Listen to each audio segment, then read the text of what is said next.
Well, good afternoon, everybody. I'm Jennifer Ferguson with Artistic Painting Studio. And as promised, I am back here this week to show you guys how to work with what we call our Foey rollers, okay? We've got a ton of different patterns. I think there is somewhere between 45 to 50 patterns available to work with, and I'm going to try to show you guys a couple different ways to use them. And excuse the noise, we're actually shutting the back door right now because I guess the garbage guy decided to pick up right now, which is going to be extremely noisy. So hopefully that'll cut the noise right there. But thank you guys for joining me. As you come on, say hello. I'd love to know who is on here with me. And if you guys have questions, please just shout them out. Just write them down on the comments and I'll do my best to answer everybody. So just a little bit about the rollers to begin with. These were designed to create an imprint, okay? They really were not meant to take this rubber roller and go through a paint pan and then just gotta try to roll the pattern on the wall. It's just not gonna work, okay? Their design technique is completely different, okay? So when I talk about they were designed to create an impression through a wet material, that means we can go through wet paint, glaze, stain, texture, any kind of medium that you can apply to a surface, and while that paint or that product is wet, we can roll through it. So I'm going to play with some paint today and just show you guys some easy things to do and some fun ways to create with them, and if you have questions, just let me know. Okay, so to start with, I personally prefer to use a product that is not a chalk paint as my base coat. I'm going to explain why, okay, because it's going to save me a step if possible. So if I start off with, let's say, General Finishes, okay, milk paint. Their milk paint is an acrylic paint, and it dries to like a satin finish, and it's a sealed surface. So that I know when I put my chalk paint over the top of that it's not going to soak in and start drying too fast for being a chalk paint on chalk paint, okay? So if I have an acrylic underneath, I feel I'm saving myself a step if possible, okay? So I put my acrylic down, and then I come back and I paint on whatever other paint I would like to use and roll through that. Now, if by chance you are a chalk paint junkie and you're going, okay, I want to just use chalk paint, I don't want to deal in acrylic, then the way that you have to do it is you will put down your first layer of chalk paint, which is going to be the color underneath that you're going to break through to. And then once that's dry, you're going to put a top coat down. So you're going to seal it. And then you can come back and put your next layer of chalk paint and roll right through it. So it's going to give you time where the paint's going to stay wet long enough. If you have confused anybody or if you have questions on that, just holler, just let me know, okay? So I'm going to pull the camera down and let you guys see my workspace here and hopefully explain that once again better if anybody didn't understand what I was trying to cover there, okay? So the gray that I have on here is a sealed surface, okay? This is an acrylic paint. So I know that if I choose to use the DIY brand chalk paint, that this paint's going to stay wet long enough for me to roll through it. And I love using this paint, and for a couple of reasons. And one of them is the fact that this paint doesn't self-level, okay? Which means it will hold your tooling. So when I roll through it with a roller, the pattern doesn't melt. The pattern stays perfect, okay? And actually, it gives you a little bit of texture. And I find that it covers really well so that when I'm putting it on, I can get almost perfect opaque coverage with just one layer. So whatever paint you choose to work with, you're going to want to make sure you do a sample board and just test it out and make sure your paint is working the way you want it to, okay? And by any means, I'm not saying that you only can use DIY paint, even though I love it, okay? I'm sure there's other products out there that are similar, will work just as fine, okay? I think we've even tested General Finishes acrylic paint to their milk paint to roll through, And I thought their product was a little bit more self-leveling, but it actually held the pattern pretty well. So you just want to do a test, okay? So I'm just painting this on, and I'm just trying to get a nice even coverage, because once you roll through, you really are not going to come back and put a second coat on. Once you roll through the paint, you're kind of done, okay? I've got a couple different rollers that I was going to introduce you to. So the first one here is called our Python pattern, okay? And to me, it just kind of looks like a quilt, okay? I love this pattern. It's just kind of fun as a fun background, okay? I'm just turning my board so I have a better angle as I'm rolling, okay?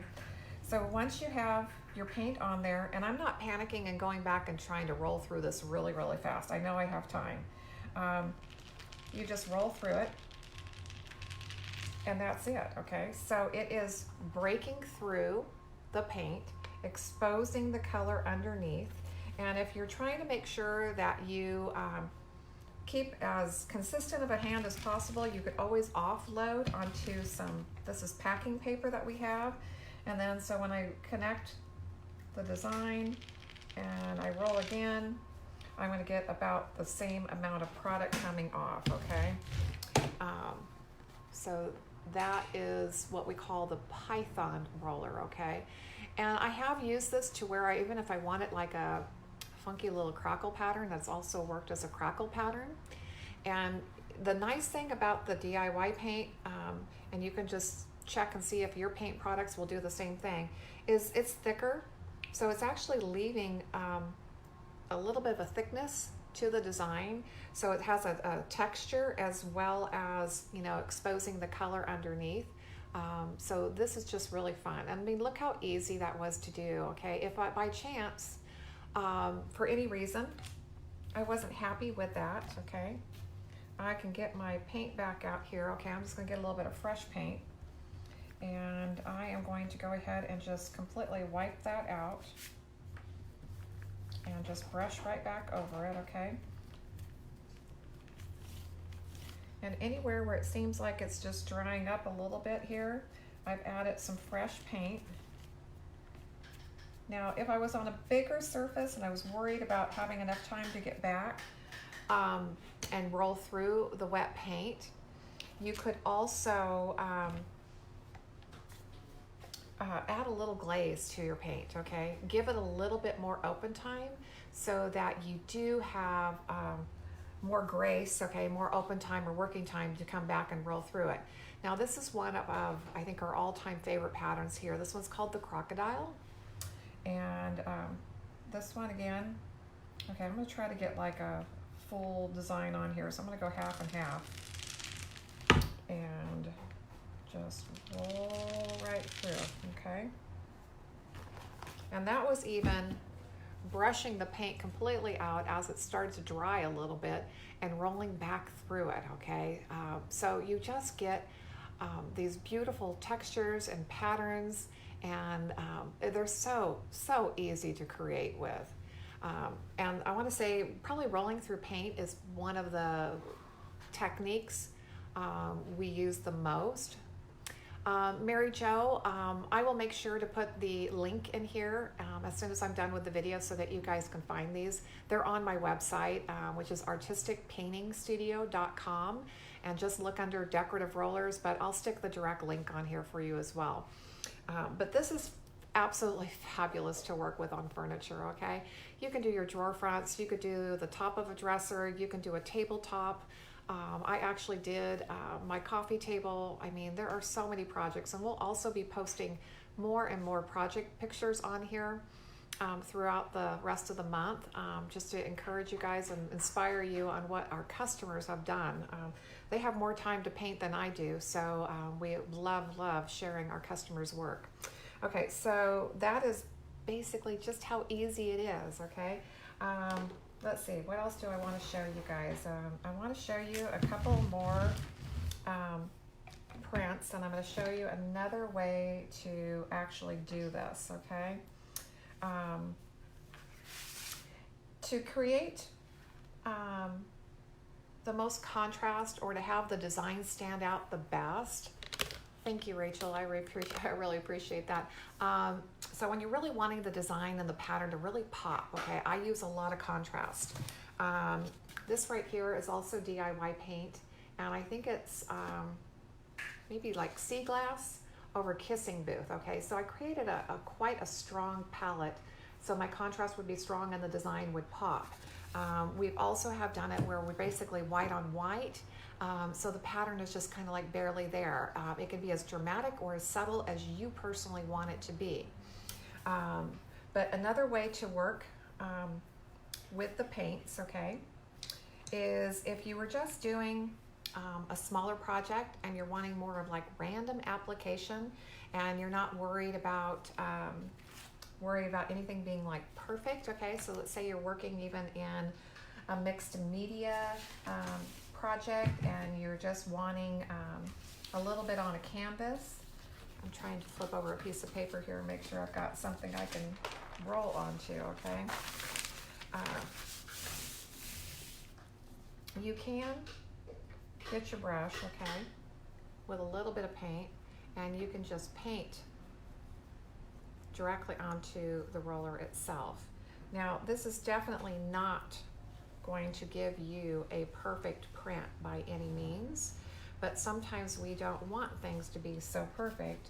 We're enjoying the beauty of having things a little bit more artistic, and that's kind of more random, and it's not perfect. So gosh, I'm sorry, I thought I had that up high enough. Okay, so sorry, I'm just brushing it on. Okay, so I'm just dipping out of the can. Once I dipped out of the can, I kind of like put some on the lid so that I didn't have a ton of paint on my brush, and then I'm just trying to actually brush the paint on top of the raised pattern, and then you can roll it onto your surface, okay? So like I said, it's not going to be perfect, but it is another way to get application from this type of roller, okay? Because they really weren't meant to be a positive application with the paint. They were really meant to be negative, but this is at least another way, and you can load on multiple colors, okay? So, whoa, that one's not stirred well. Okay, well, let's try it anyway, okay? So if we were looking to maybe play with a couple different colors, we can brush on those two colors at the same time. Okay, I'm using one brush, so I'm gonna get a dirty brush here going. And these are pretty close in color, so there's not gonna be a lot of contrast. But let's do on a whiteboard, okay? So you can see. Now, because I didn't have a lot of contrast in my paint colors, but you can still see that there are two different colors on here. So if you had a small space that you're working on and you're trying to get a positive application from this roller, that is one way to make it work, okay? And it's simple. Like I said, it's not going to be perfect, but rollers were never meant to really be perfect. They're just meant to give you pattern, give you design, and have something fun to work with, okay? The other thing I was going to show you is I've been rolling the roller straight, okay, just like straight, okay, but there's ways where you can go random. So I'm going to go ahead and brush on. I'm going to stay with this lighter color because we're on this dark background. Oops, maybe. Let's just do a white one, okay? So that way I can use this darker color. Okay, so this color is called Farm Fresh. And I'm going to do more of a random application with this one so that you can see that some of the patterns really lend themselves to random application.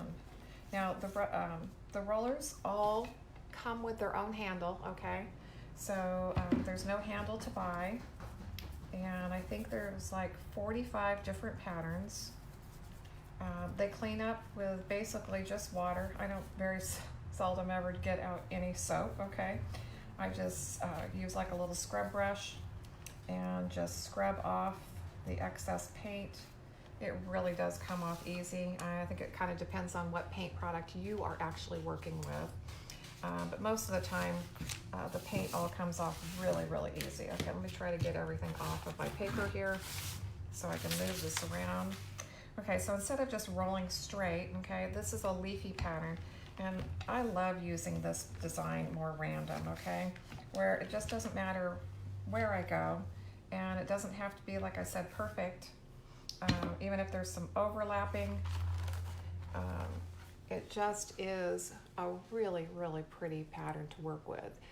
And you really can't screw this one up, okay? But you can see how I'm using stronger contrast so you guys can really see the prints and the designs. And if you want something more subtle, then just use two colors, use a base and a paint color that are closer together, and you're gonna have a more subtle design option as well. But this is basically how to work with the Foey rollers and paint. And then there are more applications, so I'm definitely going to be back. I'm going to bring this camera back up so you guys can see me. I'm going to be back again later this week because I want to show you guys how to work with them and texture medium so that you can create a print through a texture product and create more of a raised design. So again, just more options to use and more things to do with them. If you guys have any questions, please just feel free to post on here. I really am good at getting back to everybody, and I'll make sure that you have the link so that you can find them if you're interested. And I thank you guys for joining me. It's always wonderful to be on here, and we'll be posting some more and back later this week. Okay, I'm doing lives all month long. We'll see you guys soon. Bye-bye.